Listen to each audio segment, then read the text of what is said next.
Have you ever watched your whole world burn down through the cold blue light of a phone screen? I saw the message at 2:17 a.m., a single glowing notification on my wife Sarah's phone, left face up on the nightstand. It wasn't from a stranger, it was from my own brother Kevin.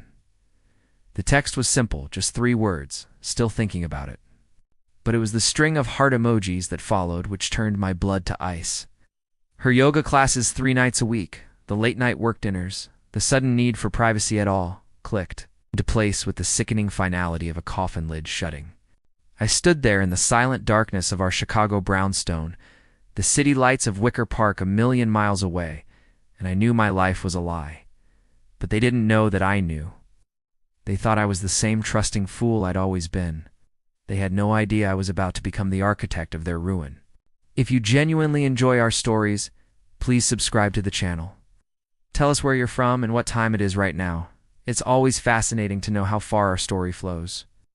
The humiliation was a physical weight. The next morning, Sarah kissed me goodbye, her lips still tasting of the lies she'd tell me later. "Don't wait up, honey," she'd said. "Long class tonight." I just smiled, a hollow, brittle thing. I watched her walk away, her yoga mat tucked under her arm, a prop in the theater of our sham marriage. That day, I started noticing everything. The way she'd angle her phone away from me, the hushed calls she'd take in the other room, always claiming it was her mother. I found a receipt from the Hotel Lincoln on North Clark Street, dated from a night she was supposedly at a yoga retreat. It was for a suite with a king bed and 2 glasses of champagne. She grew colder, more manipulative. When I'd ask about her day, her answers were clipped, annoyed. "God, can't you just let me breathe?" she'd snap. She and Kevin were untouchable in their arrogance. At a family dinner, I watched him place a hand on the small of her back, a fleeting, proprietary gesture that screamed intimacy.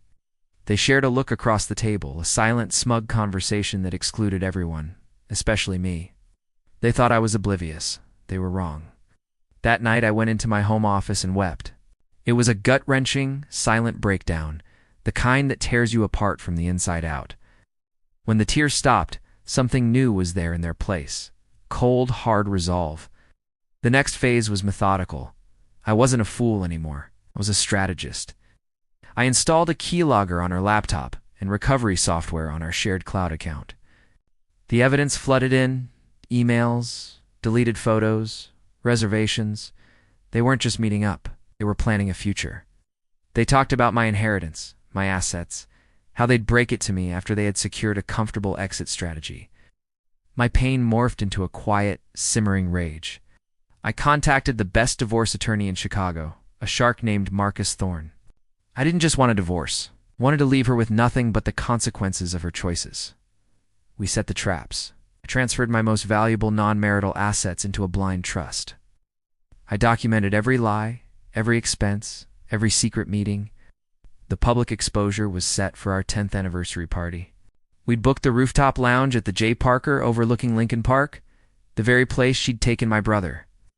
Our friends, our family, her parents, everyone was there. I stood up to give a toast, my voice steady, my hands not shaking. I spoke of love, of trust, and of betrayal. Then I looked directly at Sarah, her face beaming, and I said, "I know about you and Kevin." The silence was absolute. Her smile evaporated. I projected the evidence onto a large screen ID rented for a surprise slideshow.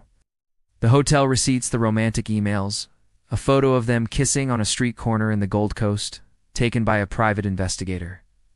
Her mother gasped. Her father stared, his face a mask of fury. Kevin tried to slip out, but my 2 best friends were blocking the door. It was over. The fallout was biblical. Her family disowned her. Her friends cut her off. The divorce was brutal and swift. The prenup held, and the evidence of her adultery and conspiracy to defraud me left her with nothing. Thorne was, as promised, a shark. I sold the brownstone. I moved to a quiet apartment in a different city, a place with no memories. Sometimes I hear things. Kevin lost his job and moved to a different state, a pariah. Sarah, I'm told, works as a waitress in some forgotten diner off a highway. They say she looks older, that the arrogance is gone, replaced by a permanent haunted exhaustion. I don't feel triumph, not anymore. It's just a vast, chilling emptiness. The last time I saw her was across a crowded street in downtown Los Angeles. Our eyes met for a second before she looked away, and in that moment, I realized I had undestroyed my Wi-Fi, had merely revealed the stranger I'd been married to all along. The end.